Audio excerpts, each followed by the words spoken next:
Hello all, welcome to the AMR properties. ఇప్పుడు మీరు చూస్తున్న ఈ హౌజెస్ వచ్చేసి ఈస్ట్ అండ్ వెస్ట్ ఫేసెస్లో నాగోల్లో హౌజెస్ కలవండి. 160 యార్డ్స్లో మనకు ఈస్ట్ అండ్ వెస్ట్ ఫేసెస్లో ఈ హౌజెస్ కలవు. చాలా మంచి కన్స్ట్రక్షన్లో ఈ హౌజెస్ కట్టడం జరిగింది.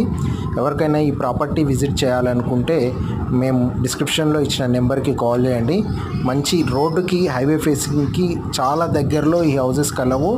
160 yards, east 4 houses and west 4 houses కలవు. చాలా మంచి కన్స్ట్రక్షన్, మంచి parking, ground floor 1 BHK and first ఫ్లోర్లో 2 BHK ఇవ్వడం జరిగింది. స్పేషియస్ హాల్తో కట్టడం జరిగిందండి. మంచి క్వాలిటీ మెటీరియల్ యూజ్ చేయడం జరిగిందండి. ఎవరికైనా ఈ ఇల్లు విజిట్ చేయాలనుకుంటే మాకు కాల్ చేయండి. విజిటింగ్ ఎటువంటి కమిషన్ లేకుండా ఈ హౌజెస్ ఇవ్వడం జరుగుతుంది. Thank you very much. Please like and share and subscribe.